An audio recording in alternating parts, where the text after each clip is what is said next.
नमस्कार दोस्तों, आज देश में मरे हुए लोगों का भी इलाज हो रहा है। बिहार का एक लड़का जिसको हाइड्रोसिल का प्रॉब्लम था, ऑपरेशन के दौरान उसका नसबंदी कर दिया जाता है। जिस हॉस्पिटल को आयुष्मान भारत योजना से बाहर कर दिया जाता है, वो हॉस्पिटल फिर से अपना नाम बदल कर इस योजना के थ्रू सर्विस देने के लिए रजिस्ट्रेशन करवा लेता है। आयुष्मान भारत के थ्रू इलाज करवाने वाले पेशेंट को कोई भी चार्ज लेने के लिए अलाउ नहीं किया गया है। फिर भी हॉस्पिटल वाले अपने अपने तरीके से कोई टेस्ट के नाम पे चार्ज ले रहा है, कोई डिस्चार्ज कराने के नाम पे पब्लिक से पैसा ले रहा है, कोई पेपर वर्क के नाम पे पैसे ले रहा है। एक तरफ गवर्नमेंट हॉस्पिटल की हालत सुधरने का नाम नहीं ले रहा है और दूसरी तरफ प्राइवेट हॉस्पिटल के लगातार चार्जेस बढ़ रहे हैं और आम आदमी आज पूरी तरह से गवर्नमेंट और प्राइवेट हॉस्पिटल के चक्कर में पिस के रह गया है। और एक तरफ देश के हर राज्य से आयुष्मान भारत योजना के घोटाले का मामला सामने आ रहा है और दूसरी तरफ प्रधानमंत्री चिल्ला चिल्ला के बताने में ये लगे हैं कि बीजेपी गरीबों के मदद के लिए 5 लाख तक के फ्री इलाज की सुविधा दे रहा है। इस देश में कभी भी किसी गरीब को 5 लाख रुपया की गारंटी किसी ने नहीं दी। ये मेरे गरीब परिवारों के लिए ये भाजपा सरकार है, ये मोदी है जो आपको 5 लाख रुपए की गारंटी का कार्ड देता है। भाइयों और बहनों, बात होने वाला है आयुष्मान भारत की और जानेंगे कि कैग ने अपने 226 पेज की रिपोर्ट में आयुष्मान भारत के बारे में क्या कहा है और कैसे आयुष्मान भारत स्कीम देश का सबसे बड़ा स्कैम बन गया है।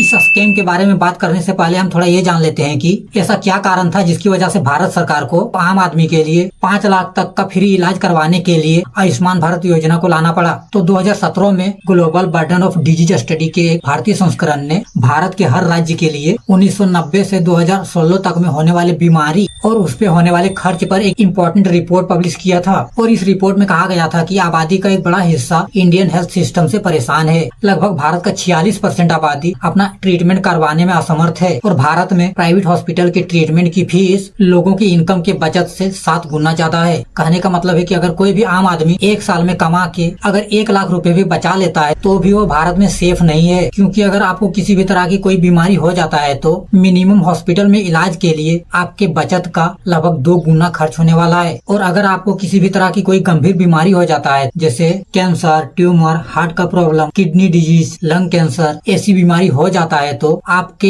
इनकम का लगभग 7 गुना खर्च होने वाला है। और इस रिपोर्ट के आने के बाद हमारे देश के ICMR ने भी इस बात को एक्सेप्ट किया और 2014 में बीजेपी का सरकार बना था तो उस समय हमारे प्रधानमंत्री भी आम आदमी के प्रॉब्लम को लेके सीरियस थे। तो इन्होंने इस रिपोर्ट के आने के बाद ही 23 सितंबर 2018 को आयुष्मान भारत योजना लॉन्च किया था और इस योजना का मेन पर्पस आम आदमी के बीमारी पर खर्च होने वाले पैसे को बचाना था ताकि आम आदमी गरीबी रेखा से ऊपर उठ पाए। लेकिन इस स्कीम का पर्पस इस स्कीम से जुड़े हॉस्पिटल और कुछ पॉलिटिकल लीडर ने मिलकर स्कैम में बदल दिया। भारत सरकार का 10.74 करोड़ परिवारों को इस योजना से जोड़ने का लक्ष्य था, जिसमें से 7.87 करोड़ यूजर रजिस्टर्ड हो पाया है। और कैग ने आयुष्मान भारत योजना को लेकर अपनी रिपोर्ट में बताया है कि कैसे आयुष्मान भारत योजना में इस योजना से जुड़े हॉस्पिटल वाले कैसे फ्रॉड कर रहे हैं। इस रिपोर्ट में बताया गया है कि करीबन 7.5 लाख यूजर एक ही मोबाइल नंबर से रजिस्टर्ड है और खास बात यह है कि जिस मोबाइल नंबर से 7.5 लाख यूजर का रजिस्ट्रेशन किया गया था वो नंबर भी गलत था, यानी कि उस नंबर का कोई भी सिम कार्ड नहीं है। उसके बाद स्वास्थ्य मंत्रालय के मुताबिक 17 राज्यों में 24,152 क्लेम फर्जी पाया गया था और इनमें 26% फर्जी क्लेम सिर्फ हरियाणा और पंजाब का था। इस योजना से जुड़े हॉस्पिटल वालों ने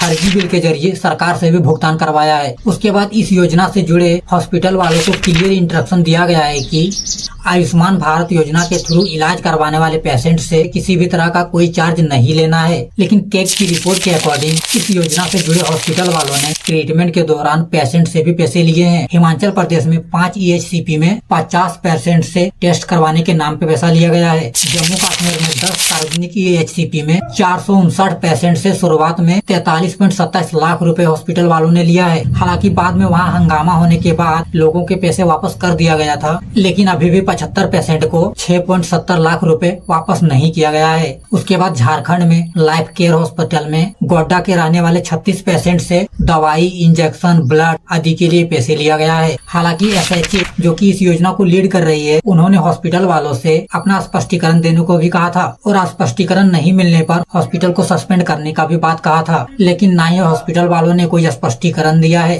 और न ही SHA ने हॉस्पिटल वालों के विरोध कोई कार्रवाई की है। उसके बाद मेघालय में फरवरी 2019 से मार्च 2021 तक में 5 EHCP में इलाज करवाने वाले पेशेंट से 19,459 पेशेंट में से 13,418 पेशेंट से छुट्टी के समय 12.34 करोड़ रुपए हॉस्पिटल वालों ने लिया है। उसके बाद हिमाचल प्रदेश में 50, जम्मू कश्मीर में 459, झारखंड में 36 और मेघालय में 13,418 EHCP में इलाज के लिए पैसे ले रहा था। उसके बाद गोड्डा के लाइफलाइन हॉस्पिटल में 36 पेशेंट से पेशेंट के इलाज के दौरान पैसे लिया है, लेकिन इन लोगों पर अभी तक कोई भी कार्रवाई नहीं हुआ है। हालांकि कई हॉस्पिटल को घोटाले की बात सामने आने के बाद सस्पेंड कर दिया गया था। बिहार में अनन्या मेमोरियल हॉस्पिटल को निलंबित किया गया था। झारखंड में पलामू जिले के 5 EHCP को 2019 में पैनल से हटा दिया गया था और उससे पहले SHA ने दिसंबर 2018 में पलामू के एक हॉस्पिटल को पैनल से हटा दिया था, लेकिन हॉस्पिटल ने अपना नाम बदलकर आशीर्वाद हॉस्पिटल कर दिया और फिर से इस योजना के थ्रू सर्विस देने के लिए रजिस्ट्रेशन करवा लिया। हालांकि SHA को जानकारी मिलने के बाद फिर से इस हॉस्पिटल को पैनल से हटा दिया है। उसके बाद ओम साई चिरियो अस्पताल, सालनी हॉस्पिटल, नारायण सोसो सुयोग हॉस्पिटल और श्री साई शिरडी हॉस्पिटल को हटाया गया है और देश के 11 राज्यों में 231 हॉस्पिटल को इस योजना के थ्रू गड़बड़ी करने के मामले में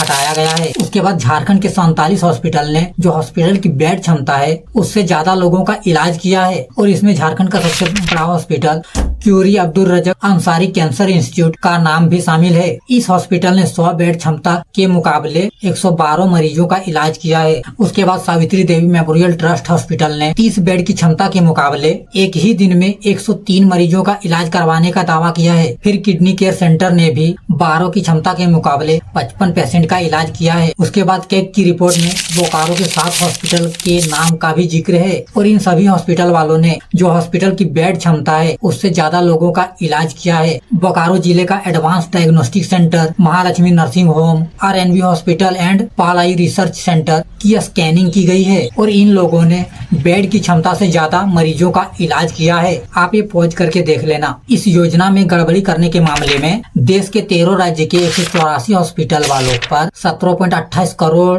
का जुर्माना लगाया गया है और 17.28 करोड़ की जुर्माने की राशि में 10.40 करोड़ का जुर्माना झारखंड के हॉस्पिटल वालों पर लगाया गया है। और यह स्कैम का धंधा यहीं तक नहीं रुका है। छत्तीसगढ़, हरियाणा, झारखंड, केरल और मध्य प्रदेश में तो मरे हुए लोगों का भी इलाज किया गया है। इन राज्यों में तो मरे हुए लोगों का इलाज करने का दावा करके भारत सरकार से पैसे ले लिया। आयुष्मान भारत योजना के तहत इलाज कराने के दौरान 88,768 पेशेंट का मौत हो गया और इनकी मृत्यु के बाद हॉस्पिटल वालों ने मरे हुए लोगों के डेटा के साथ उनका फिर से इलाज हुआ है ऐसा बता के 2,14,927 फर्जी क्लेम किए और इतने मामले में भारत सरकार से 3,903 क्लेम के लिए हॉस्पिटल वालों ने 6.97 करोड़ रुपए भारत सरकार से भी ले लिया। उसके बाद कैग की रिपोर्ट के अकॉर्डिंग आयुष्मान भारत योजना के थ्रू झारखंड के हॉस्पिटल गड़बड़ी करने के मामले में सबसे आगे है। झारखंड में हॉस्पिटल वालों ने बेड की क्षमता से ज्यादा मरीजों का इलाज तो दिखाया ही है, साथ में दवाई के पैसे लिए, ब्लड टेस्ट के लिए पैसे लिए और जितने भी तरह के टेस्ट है, जो भी फॉर्मेलिटी है, सबके लिए पैसे लिया है। उसके बाद झारखंड में हॉस्पिटल वालों ने मरे हुए लोगों का भी इलाज किया है। उसके बाद झारखंड में कैग की रिपोर्ट के अकॉर्डिंग एक ही आदमी का एक ही समय में दो हॉस्पिटल में इलाज करने का बात भी कहा गया है और झारखंड में ऐसे 1942 मामले सामने आए हैं और इनमें 1325 मरीजों का इलाज एक ही समय में कई अस्पतालों में हुआ है, जिसमें 652 पुरुष और 673 महिलाओं का इलाज इसी तरीके से किया गया है और ऐसे फर्जी मामले में झारखंड के 148 हॉस्पिटल शामिल हैं।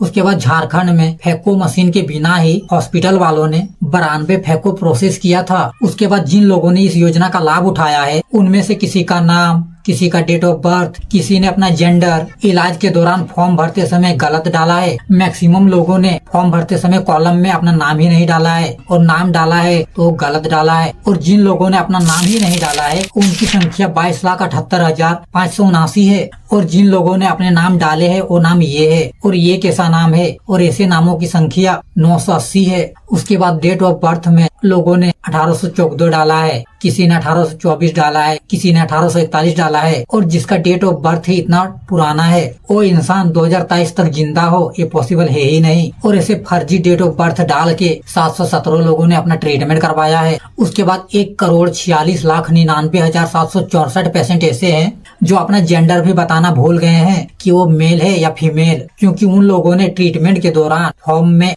अपना जेंडर भरा ही नहीं। उसके बाद एक ही गलत आधार नंबर के साथ अनेक लाभार्थियों को जोड़ा गया था और ये आधार नंबर है, इसमें 1285 जुड़े हैं और ये पूरा डिटेल है, अब वीडियो पॉज करके देख लेना। और इस तरह के ट्रीटमेंट को कैग ने फर्जी ट्रीटमेंट कंसीडर किया है। कैग का कहना है कि हमारे देश के गरीब तबके के लोग इस योजना से उतने अवेयर नहीं है और इसका फायदा देश के बड़े लोग अपने फायदे के लिए उठा रहे हैं। उसके बाद 1,57,176 आईडी डुप्लीकेट पाया गया है। लोगों ने डुप्लीकेट आईडी बना के अपना इलाज करवाया है। उसके बाद 6 राज्य और यूनियन टेरिटरी में ऐसे परिवारों ने इस योजना का लाभ उठाया है जो गरीब था ही नहीं, फिर भी उन्होंने जुगाड़ लगा के रजिस्ट्रेशन करवाया और फ्री में ट्रीटमेंट करवाया। और ऐसे लोगों पर सिर्फ तमिलनाडु में 22.44 करोड़ रुपए भारत सरकार ने खर्च किया है। उसके बाद देश के 14 राज्यों और यूनियन टेरिटरी में जो हॉस्पिटल इस योजना के थ्रू पब्लिक को सर्विस देना चाहते थे, उनमें से 2733 हॉस्पिटल को सिर्फ रजिस्ट्रेशन करवाने के लिए 44 महीने का टाइम लग गया।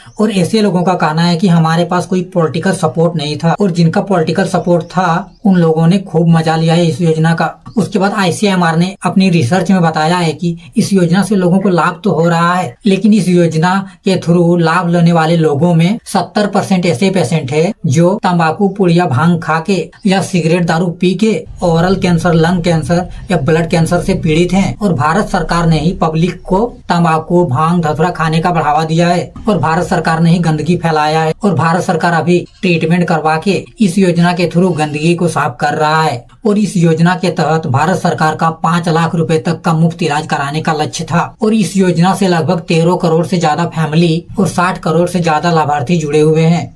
और 2020 से 21 तक में इस योजना से लगभग 24,115 हॉस्पिटल जुड़े हुए हैं। उसके बाद 1.5 करोड़ यूजर इस योजना के वेबसाइट में रजिस्ट्रेशन करवाया है। और भारत सरकार के हिसाब से साल 2022 से 23 में इस योजना के तहत 1.8 करोड़ लोगों को अस्पताल में भर्ती किया गया है। और स्वास्थ्य मंत्रालय के मुताबिक इस योजना के तहत अभी तक 4.34 करोड़ लोगों ने अपना इलाज करवाया है। और इसके लिए भारत सरकार ने लगभग 51,000 करोड़ से ज्यादा का भुगतान किया है। उसके बाद देश के मैक्सिमम राज्यों में operation theatre, ICU, ventilator, blood bank, ambulance service hospital में है ही नहीं, फिर भी हॉस्पिटल में लूट का खेल चल रहा है। और NHA ने इस योजना के अधिकारों के बारे में जागरूकता फैलाने के लिए पोस्टर लगाए, बैनर लगाए, पत्रकारों से बात किया, ट्रेन होर्डिंग लगवाया, आउटडोर ब्रांडिंग किया, प्रेस बैठक किया, प्रेस विज्ञापन दिया। उसके बाद इससे जुड़ा एक पोर्टल भी बनवा दिया, तब जाके आम आदमी इस योजना से अवेयर हो पाया। और बहुत परेशानियों के बाद